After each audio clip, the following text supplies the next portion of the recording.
아프리카 유명한 그 선교사, 영국에서 파송된 데이비드 리빙스톤은 하나님에게는 오직 한 분 아들이 계셨는데 그 독생자 예수 그리스도신데 그분은 이 땅에 선교사로 오신 분이시다, 이렇게 말했습니다. 사도행전 강해를 하면서 사도행전에서 제일 강조하는 것이 교회론입니다. 사실상 왜 교회가 어떻게 존재했고 왜 존재해야 되는지, 그리고 건강한 교회가 무엇인지, 또 건강한 성도가 어떤 성도가 건강한 성도인지를 계속 보여주고 있는 책이 사도행전입니다. 이미 지난주 말씀드린 것처럼 오늘 사도행전 13장은 사도행전 전체 28장까지 있어서 2부로 시작되는 1장에서 12장까지와 13장에서 28장까지로 나누어지는 대단히 중요한 1부에서 2부로 넘어가는 중요한 그런 챕터입니다. 1장에서 12장까지는 성령 강림으로 교회가 태동된 교회가 성령의 강력한 역사로 부흥하게 되고 성장하게 되다가 하나님 말씀을 순종하지 않으니까 하나님이 변화를 시도하시는데 스데반의 그런 순교를 통해서 그 핍박으로 인해 은혜 받은 성령 충만한 성도들이 흩어지게 됩니다.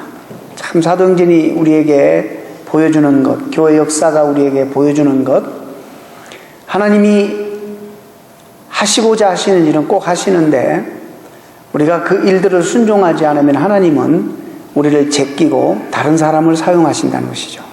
우리 민족과 공동체를 제끼고 다른 민족과 다른 공동체를 얼마든지 사용하실 수 있는 하나님이시라는 것을 보여주십니다. 물리적으로 그들을 흩으셔서 결국에 사마리아 땅으로 그리고 땅끝에 이르게 흩어 보내십니다. 그 흩어짐으로 인해서 교회가 어떻게 잘 성장하다가 그런 핍박 때문에 교회가 산산이 부서지는 것 같고 흩어져 버려서 망하는 것 같았지만은 오히려 성령님의 주도하심으로 그 흩어진 사람들에 의해서 교회가 또 폭발적으로 말씀이 전파되는 역사를 하나님이 일으키십니다. 그래서 1장과 12장까지의 총 결론은 12장 24절에 하나님의 말씀은 흥왕하여 더하더라. 왜 이렇게 어렵게 번역했는지 몰라요. 젊은 애들에게 흥왕이 뭐냐 부르면 아마 알 것 같으면서도 잘 모르겠습니다 라고 대답할 거예요. 영어로 말하면 The word of God continued to increase and spread. 얼마나 정확한 표현입니까? 하나님의 말씀은 더욱더 increase 되고 더욱더 퍼져나갔다. 그런 핍박과 어려움 속에서도 하나님은 그런 복음의 역사를 일으키시고 주도하셨다는 것입니다. 1장에서 12장까지의 중심은 예루살렘이었고 예루살렘 교회 중심이었고 베드로 중심의 사역이었다 한다면 오늘부터 13장부터는 이제 안디옥 교회 중심이고 또 사도 바울 중심의 사역이 시작되는 것입니다. 13장으로 넘어가면서 구체적으로 이 복음이 이방인에게로 그리고 땅끝을 향해서 전파되기 시작됩니다. 우리가 이것을 통해서 한 가지 먼저 우리가 깨달아야 될 것은 하나님께서 이 시대에도 계속 변화를 주도하고 계시고 시도하시는데 우리가 그 변화에 민감하고 어느 방향으로 어떻게 하나님 인도하시는지를 잘 보는 그런 역사관이나 섭리관이 우리에게 있어야 되는 겁니다. 개인이나 공동체나 민족이나 사회가 참 중요합니다. 하나님께서는 그의 영광의 회복을 위해서 하나님의 나라의 완성을 위해서 교회와 그 백성들의 가장 합당한 변화를 요구하시고 순종할 때 변화를 오늘도 우리 가운데 주도하십니다. 자, 예루살렘 중심의 사역이 이제는 안디옥 교회 중심의 사역으로 변화하시고 베드로를 중심으로 했던 사역이 이제는 사울 그리고 바울이라는 사람의 중심으로 그 변화가 옮겨가고 방향과 속도가 달라지는 것을 우리가 관찰해 볼 수 있습니다. 따라서 우리는 하나님의 역사를 그 움직이시는 그 변화의 속도나 방향을 잘 관찰하여서 하나님의 변화에 잘 맞춰가야 정말 우리가 현실적으로 우리의 삶이 풍성해지고 하나님 앞에 쓰임도 받게 되는데, 그런 우리의 현실적인 중요한 과제 하나가 뭐냐면 우리는 변화하지 않으려고 한다는 것입니다. 우리의 본성은 변화를 거부한다는 사실입니다. 우리에게 그게 문제입니다. 본능적으로 우리는 변화를 싫어합니다. 그리고 거부합니다. 어떤 일이든지 우리가 처음에 할 때는 힘들지만 하다 보면 적응이 되고, 적응이 됐다는 것은 이것이 나중에 습관이 되면 편안해지고 자연스럽게 되는 것입니다. 그렇게 되면 이미 안정감을 느끼고 그 다음에 그 컴포트 존이 형성됩니다. 그럼 여기가 좋사오냐 하고 거기에 그냥 안주하려고 하는 그런 속성들이 우리 모두에게 다 있습니다. 우리 개혁교회라 처음에 어떤 분이 많이 이제 요즘은 이해가 됐지만 오해를 하죠. 여기는 매일 띠두르고 빨간 띠두르고 노동쟁이들 이렇게 하는 것처럼 이게 무슨 유니언인가? 교회 스타일의 유니언 교회인가? 뭐 이렇게 생각하는 사람도 있고, 이 reformed라는 말을 한국말로 참 번역할 말이 별로 없어요. 개혁이라고 했지만 우리의 그 개혁이라는 그 의미의 컨노테이션은 뭐냐면 그냥 막 띠두르고 앉아서 한 사람 마이크 들고 선동하고 막 이런 것만을 생각하는 거예요. 이 개혁이라는 말이 무슨 말이냐면 너무너무 좋은 말이에요. Go back to the original meaning of the scripture. 우리가 날마다 세속화되고 날마다 우리의 욕심과 정 때문에 변질되고 잘못된 우리의 본질, 부름의 본질, 성도의 본질, 교회의 본질을 다시 성경적인 원리로 매일매일 개혁하고 회복해야 된다는 의미예요. 이보다 더 좋은 말이 있어요? 우리 이 정도는 알아야 돼요, 우리 성도들이. 그래서 우리는 날마다 성경을 통해서 우리가 점검받고, 성경을 통해서 우리 자신들을 성찰하고, 우리가 잘 가고 있는, 내가 어디에 있는지, 우리 교회가 정말 성령께서 기뻐하시는 방향으로 가고 있는지를 늘 점검받고 검증해야 된다는 의미입니다. 이 변화를 싫어해요. 제가 마땅한 예가 없어서 생각해 봤더니 저에게 지금 정말 시급하게 변화되어야 될 것이 있다면 무엇일까 생각해 봤더니 어떻게 떠오르는 게 식습관이에요. 이게 참 변화돼요. 우리가 다 아는 상식이 뭐냐면 나이 먹어감에 따라 건강한 음식 먹지 않으면 우리 모두가 다 성인병에 걸리는 그 노출되어 있다는 것이에요. 그걸 알아요. 아는데도 왜 이렇게 힘든지 몰라요. 어제도 설교 준비하고 그러다가 12시에 내려와서 비비빅을 또 먹었어요. 이 비비빅이 몸에 안 좋은 건데 그래 놓고는 하나님 이게 얼마나 맛있습니까? 이런 걸 이 시대에 만들어 주셔가지고 얼마나 맛있는지 몰라요. 저는 이 오래전부터 뷔페 식당을 안 가려고 작정을 하고 살았습니다. 제가 100% 꼭 실수하거든요. 가면 꼭 과식을 하게 되고 본전 생각도 나고 또 음식들이 너무 맛있어서. 그래서 이제 어떤 사람의 말을 내가 인용하면 뷔페 식당은 우리 몸을 부패하게 만드는 음식만 있다. 그러니까 버페, 영어로 그러지만 우리 한국말로 부패 그러잖아요. 이 말이 적당해. 부패된다. 내 몸이 부패된다 해도 어쩔 수 없어. 안 되는 게 참 힘들어요. 이 부분에 대해서는 제가 정말 할 말이 없는 사람이에요. 이런 식습관도 중요한데 우리가 변화받아야 될 그런 많은 부분들이 있어요. 이미 우리가 그리스도인들이 되었고 또 세상 속에 살아가면서 이 식습관은 나만 해롭게 하지만은 내 가족을 해롭게 하는 습관들, 주변 사람들을 힘들게 하는 그런 습관들이 고쳐야 될 습관들이 참 많습니다. 이 언어의 습관, 뭐 여러 다른 사람들에게 피해를 입히는 습관들이 참 많아요. 이거 고쳐야 됩니다. 우리 너희는 세상을 본받지 말고 오직 마음을 새롭게 하여 변화를 받아. 성령이 분명히 그랬어요. 변화받아야 된다고 하나님 우리에게 말씀하신 거예요. 그리스도인답게 우리가 변화를 받아. 하나님이 기뻐하시 선하시고 기뻐하시 온전하신 뜻이 무엇인지를 잘 분별하여 살도록 해라. 하나님의 명령이에요. 그런데 우리는 변화를 싫어해요. 이미 다 적응이 되었어. 여기 안주하고 싶어. 이 컴포트 존이 이미 형성이 되어서 여기를 떠나기를 싫은 거예요. 하나님은 우리를 더 귀하고 더 영광스럽게 우리를 세우시고 사용하시길 원하시고 우리 인생을 정말 아름답게 빚어나가시길 원하시는데, 그래서 우리로 하여금 변화를 하나님 요구하시는데 우리는 듣지 않습니다. 변명이 이렇게 많은지.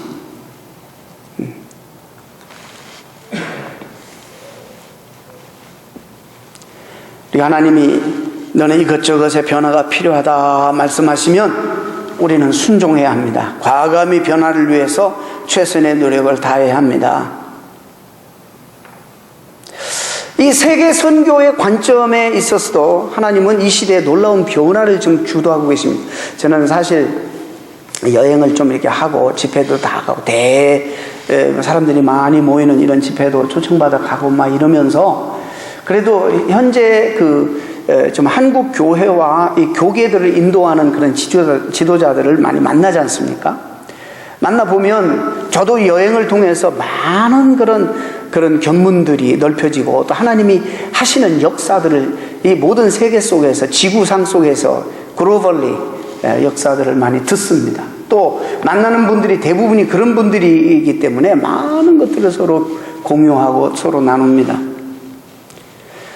하나님이 그래서 저같이 무디고 저같이 배움이 느린 사람도 이제는 이제 하나님의 흐름, 성령의 흐름, 세계 교회에서 선교사적으로 하나님이 어떻게 주도하고 계시는가, 이 변화의 흐름 정도를 오래전부터 이렇게 볼 수 있도록 은혜를 주시는 거예요.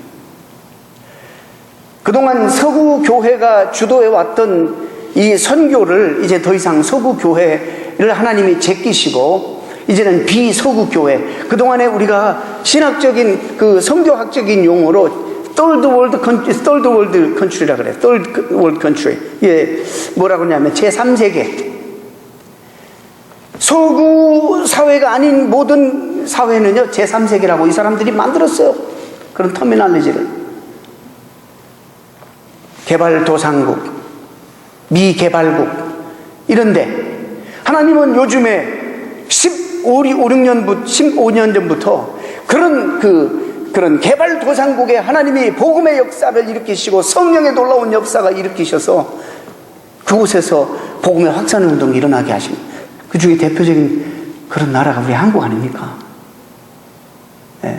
아프리카, 나이지리아, 캄보디아, 남미, 전 세계에서 정말 개발도상국에 있는 나라들이 지금은 놀라운 복음의 역사가 일어나고 있습니다. 그래서 학자들이 이렇게 말해요. 더 이상 서구 교회가 선교를 주도해서는 안 된다. 그리고 하나님이 이미 비서구 교회들에게 선교 주도권을 넘기셨다. 더 이상 세속화로 이미 교회의 본질을 상실해버리고 능력을 상실해버린 서구 교회, 더 이상 이런 중요한 일을 하나님께서 맡기실 리가 없다. 서양 사람들이 그렇게 얘기해요. 그래서 이 전 세계 선교적 그런 구도 속에서 중요한 그런 위치에 비서구 교회 인물들이 지도급에 지금 서 있습니다.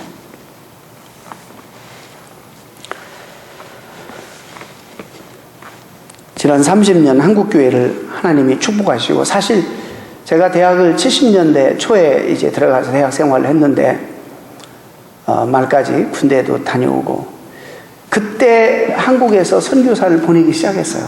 여러분, 70년 후반에. 지금 40년밖에 안 됐어요. 그때 한두 명 교단마다 보내기 시작한 선교사님을 지금 지난주에 시카고 대회에서 통계가 나왔는데 말씀드린 24,000명, 168개국의 선교사를 우리 한국교회가 보내고 있습니다. 여러분, 못 느끼십니까, 뭐를? 하나님이 이렇게 주도하고 계시는 것입니다.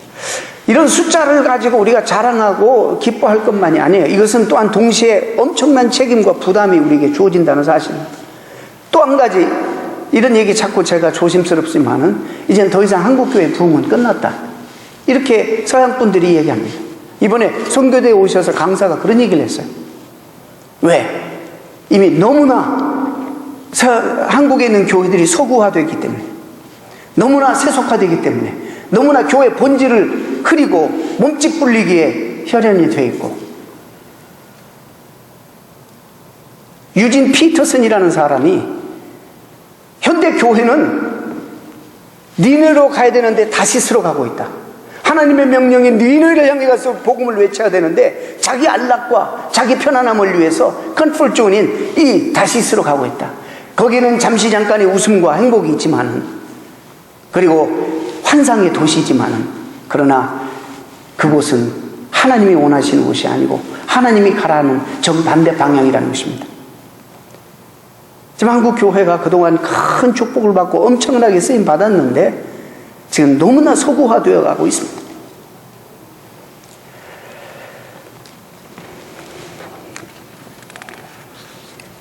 이런 시점에서 우리 이 이민교회, 이 디아스포라, 이 흩어진 이민자들의 이 교회들, 하나님의 이 역사적인 흐름에 우리가 어떻게 준비하며 어떻게 대처하며 어떻게 하나님 앞에 이 변화에 민감하게 감지하고 우리가 준비해야 될 것인가, 굉장히 중요한 과제입니다. 왜냐하면 하나님은 준비된 자들을 불러서 사용하시기 때문입니다. 오늘 13장 2, 3절에 하나님은 오늘 이렇게 말씀하십니다. 안디옥에 교회가 세워졌는데 이 교회는 누구에 의해 세워졌어요?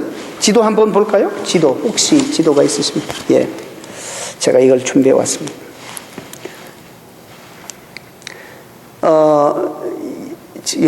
이스라엘이 너무 작아가지고요, 잘 보세요. 여기가 지중해입니다. 지중해고, 지금 우리가 말하는 여기 안디옥이에요. 예루살렘은 여기 있습니다. 네. 여기 이쪽에 요단강이 이건가요? 이게 진짜 글씨가 너무 많아가지고.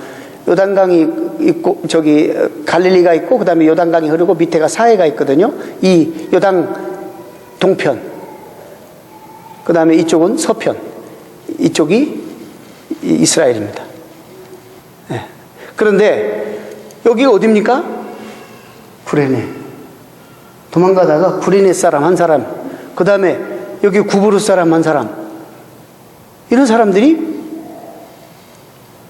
명절새로 왔다가 이 사람이 고향으로 안 돌아갔어요. 그리고 어디로 갔냐면 안디옥으로 갔어. 이곳에서 교회를 세운 게 안디옥 교회입니다. 지금은 이게 터키입니다. 터키. 그러니까 뭐 이탈리아 아시겠죠? 이거 흑해고. 그냥 이렇게 펴놓으시기 바랍니다. 여기에서 이렇게 본문이 말합니다. 선지자들과 교사들이 있으니, 선지자들, 직접 계시 시대와 간접 계시 시대로부터 간접 계시 시대로 넘어가는 이 중대한 그런 시점에 서서 이 선지자들의 위치가 얼마나 중요하겠습니까? 여기서 교사라는 것은 말씀을 가리키는 오늘날 목사들과 같은 그런 무슨 우리 주일학교 교사 이런 교사가 아니라 teaching elder, 오늘날 말씀 사역자들을 말할 것입니다. 이 사람들이 누구냐? 이제 지도자들이 형성되었는데 바나바, 구브로 사람입니다. 4장 34절에 보면 레위족, 유대인이라고 그랬어요. 니게르라 하는 시몬, 이 사람은 아프리카 사람. 여러분, 흑인이란 말이에요. 여러분, 미안합니다. 여기 혐오스러운 우리 말들 가운데 우리가 흑인들을 검은 사람들 향해서 뭐라고 니그로 그러잖아요. 여기서 나온 말이에요. 니게르라 하는 시몬. 예, 그 다음에 구레네 사람 루기오. 이것도 북아프리카 사람. 구레네 사람 루기오. 분봉한 젖동생 마나행. 그래서 젖동생이라는 말은 어린 시절에 같이 자랐다라는 그런 의미일 것이다 생각합니다. 그래서 아마 그 헤롯 왕에 대한 그 정보, 헤롯 왕가에 대한 정보를 많이 누가가 기록하는 걸 보면 이 사람 마나엔을 통해서 많이 정보를 얻지 않았을까 이렇게 생각합니다. 그 다음에 길리기아 다소. 감사합니다. 여기 예루살렘이 저 아래인데, 여기 또 안 보이죠? 아래인데 길리기아 다소, 여기가 사도 바울의 고향입니다.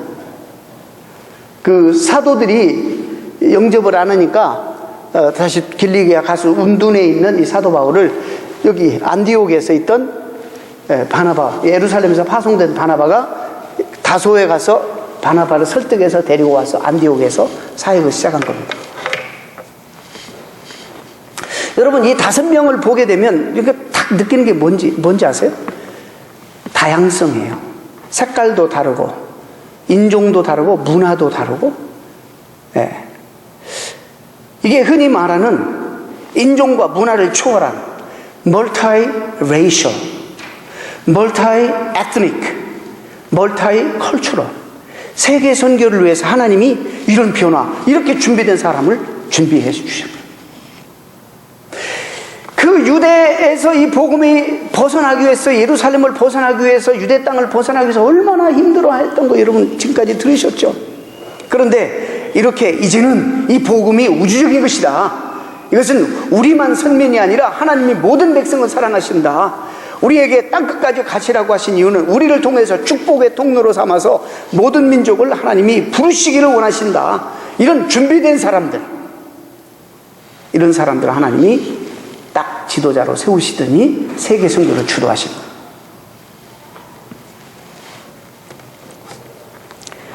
저는 하나님께서는 이 시대에도 우리와 교회를 우리에게 가장 합당하게 완벽하게 준비시킨다고 믿는 사람입니다. 우리가 계속 거부하고 아니라고 그렇게 거부하고 있기 때문이지 하나님은 우리를 준비시키십니다. 1907년 성령의 대부흥운동이 한국에 일어났습니다. 그리고 난 다음에 하나님이 성령 받은, 성령 충만한 성도들을 이제 한국 민족을 사용하시려고 땅끝으로 보내십니다. 일제 강점기 동안에 그 핍박 아래서 많은 사람들이 하와이로, 멕시코로, 사탕수수반으로 끌려가고 만주로, 중국으로 흩어졌습니다. 6.25 전쟁을 통해서 평양의 중심으로 있었던 그런 하나님의 복음이 이제 남쪽으로 쳐들어오게 해서 복음이 남한을 점령하게 합니다. 이런 그 4.19와 5.16과 군사 독재 정권, 이 모든 것들을 하나님은 도구로 삼아서 우리 민족들을 세계 방방곡곡에 흩으십니다. 북미로, 남미로, 전 세계, 아시아로, 동남아로, 중동으로, 월남으로, 서독으로 다 흩으십니다. 참 놀라운 사실은, 아니 204개 나라인가요? 이 올림픽에 참여했는데 이렇게 많은 나라가 이 땅에 존재하는지 몰랐어요. 더 놀라운 것은 268개국에 한국 선교사들이 퍼져 나가 있다는 사실이 더 놀랍고, 더더욱이 놀란 것은 한국 사람이 지구 땅끝에 없는 데가 없다는 거예요. 한국 사람이 탁월하기도 하고 우수하기도 하지만 죄 짓는 것도 탁월해서 한국에서 붙잡힐까봐 이리저리 도망 다니고 밀항하고 이래가지고 지구 끝에 안 간 곳이 없다는 거예요.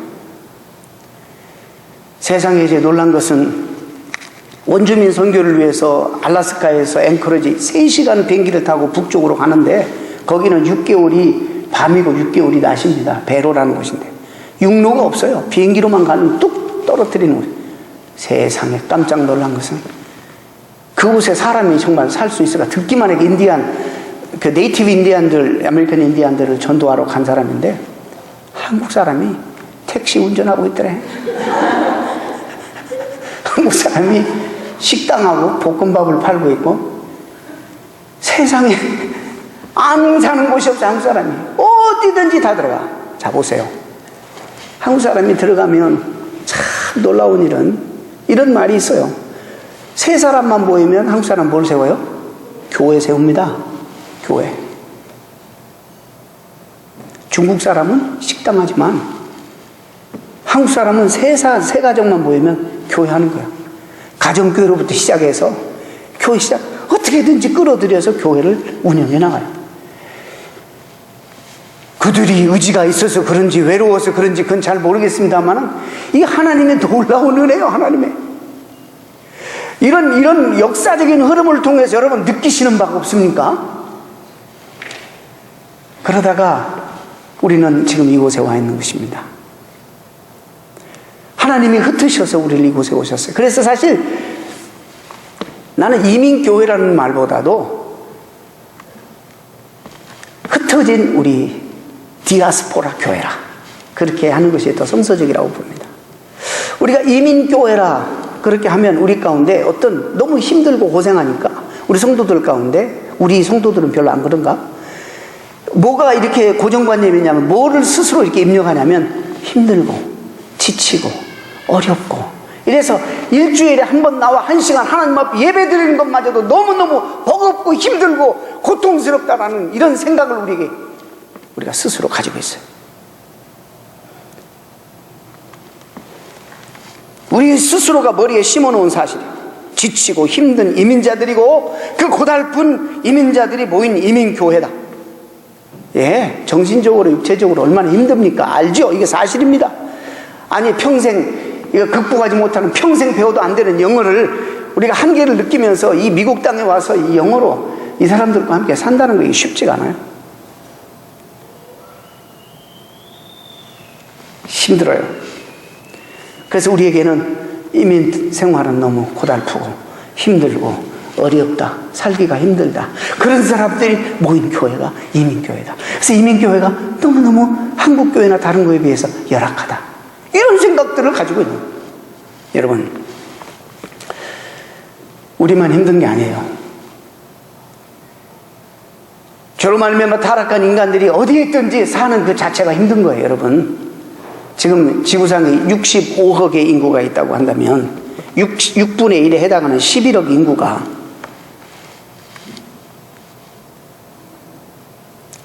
하루 $1, 하루 1불 이하로 연명하는 절대 빈곤층이라고 합니다.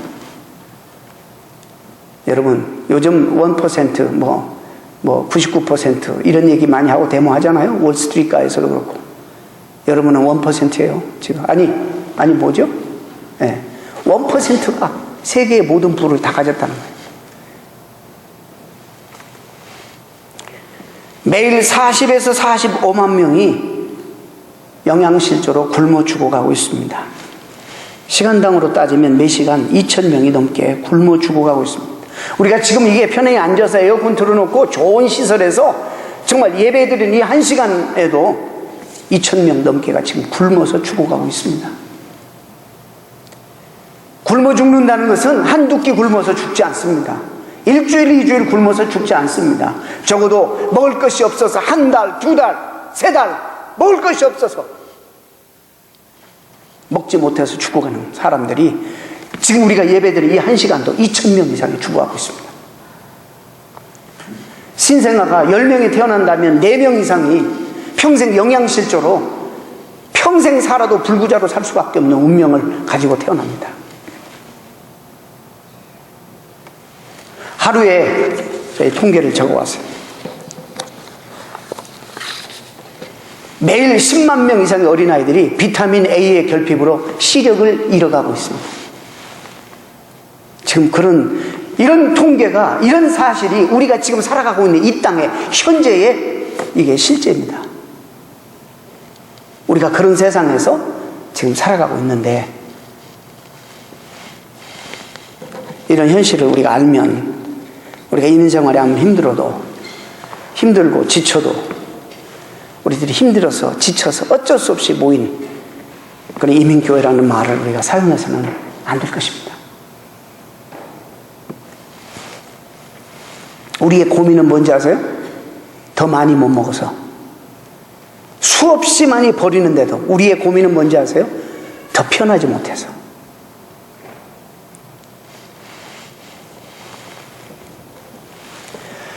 왜 하나님이 우리를 한국 땅에 태어나게 하시고 그 나라에서 자라게 하시고 왜 이 땅에 하나님이 우리를 보내셔서 오늘 왜 우리를 이 자리에 앉게 하셨는가? 이 역사의식을 가져야 되고 하나님의 섭리의식을 우리는 가져야 되고 하나님께 진지하게 물어야 돼요.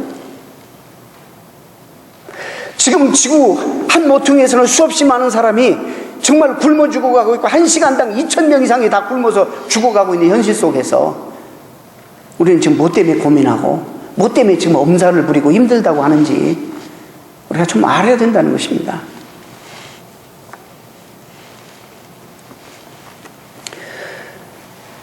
저는 이 이민 디아스포라 교회가 열악한 것 같지만 절대 그렇지 않다고 봅니다.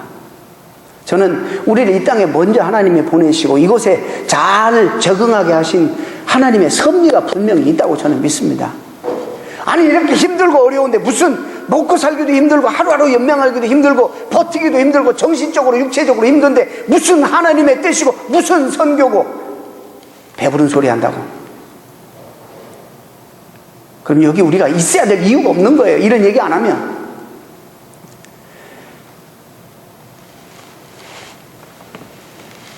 선교의 핵심은요, 타문화권 접촉하는 것입니다. 그게 가장 어렵기도 하고 가장 중요해요. 타문화권 접촉. 이미 우리는 했어요.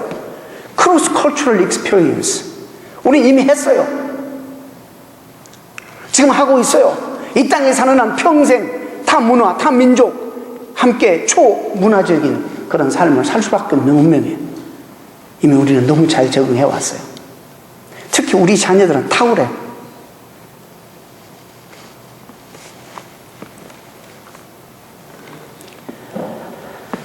이런 우리의 베니핏과 이런 축복과 메리트를 이미 우리는 다 가지고 있는 것이 이민교회예요. 얼마나 이것이 하나님의 축복이고 은총인지 모릅니다. 이런 하나님의 역사의 흐름, 주도하신 하나님의 변화, 이런 것들을 우리가 알면서 거부하고 모른 척 한다는 것은 참 우리가 너무 안일하지 않는가 이런 생각을 해보는 것입니다. 아직은 우리는 계속 컴포트 존에서 머물러 있으려고만 한다는 것입니다. 또 두 번째, 제가 오늘 이 안디옥 교회와 이 성도들의 참 믿음을 볼 때 감동이 되는 것은, 여기 지난 시간에 말씀드렸어요. 모든 영어 성경에는 섬긴다는 표현을 워십으로 번역했어요. 워십. 맞는 말이에요. 예배를 드리는데 예배 속에서 성령의 임재를 그들이 경험하고 성령의 음성을 듣고 성령이 말씀하시면 들을 귀가 있었어요. 그리고 성령의 인도하심을 받을 수 있는 그런 영성을 가진 자들이었습니다. 오늘 우리는 어떻습니까?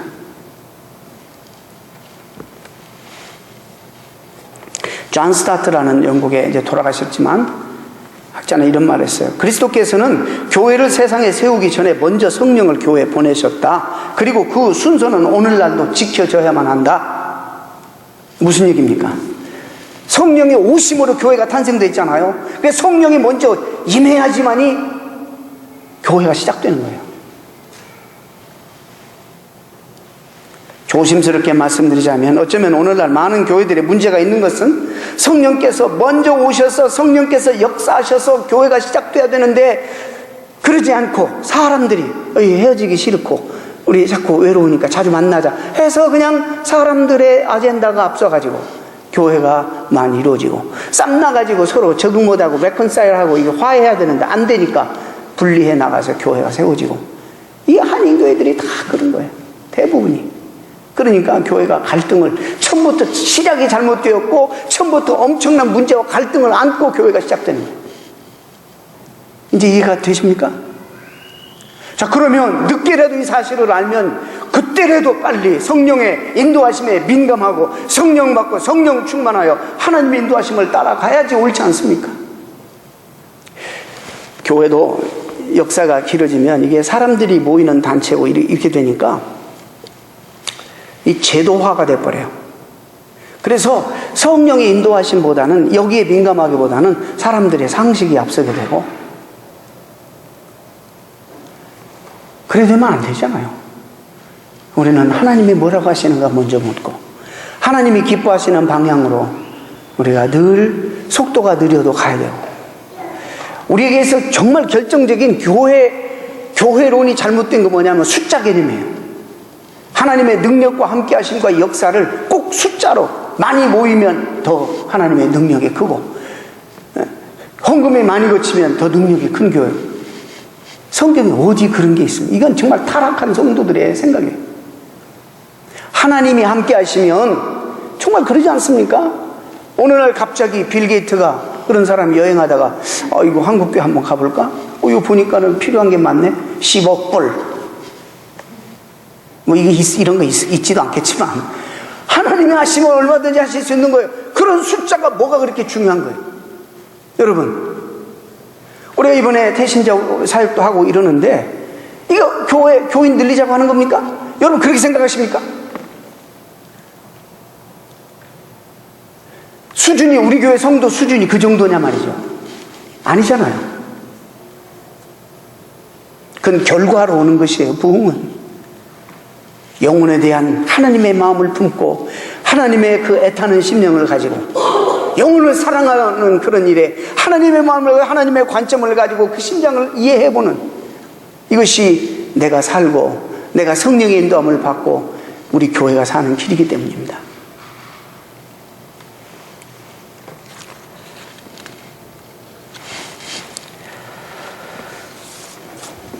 마지막으로 이 성도들에게 있어 이 교회가 귀한 것은요, 가장 귀한 순종을 드려요.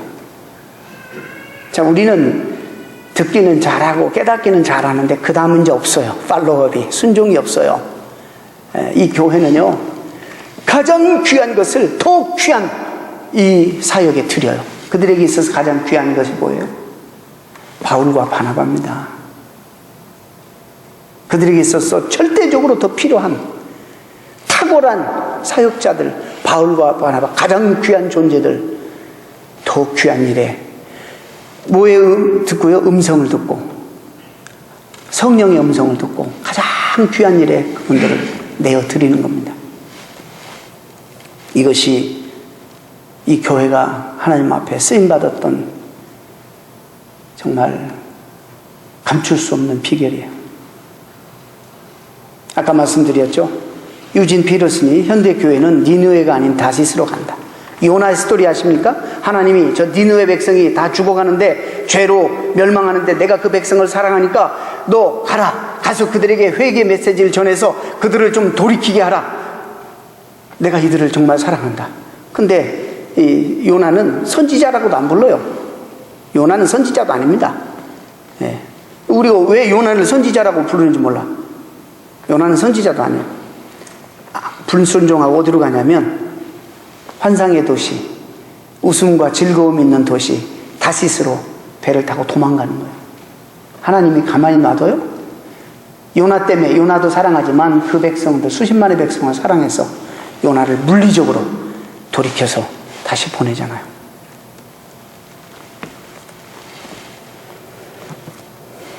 하나님은 아픈 가슴을 오늘도 치시면서 아직도 잃어버린 한 영혼을 위해 기다리십니다.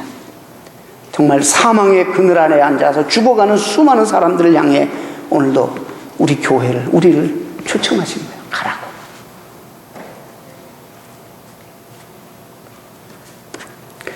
저는 이 가장 귀한 순종을 드린 이 교회를 보면서 하나님이 우리에게 뭘 지금 요구하시고 뭘 초청하실까? 그러면 우리는 뭘 드려야 되는가? 이런 생각을 많이 해봤어요. 여러분에게 하나님이 시간을 드리라고 할 수도 있습니다. 여러분에게 정말 은사를 드리라고 하실 수 있습니다. 제가 아까 말씀드렸죠.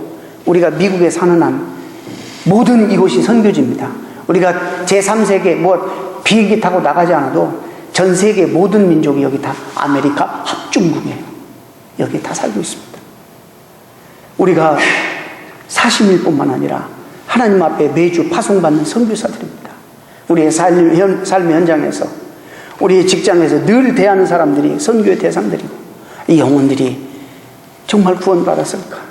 이 영혼을 위해서 하나님이 아직도 이 영혼이 돌아오기를 가슴을 치시며 이 영혼도 사망의 그늘 아래 앉아서 죽기를 기다리고 있는 영혼들은 아닌가?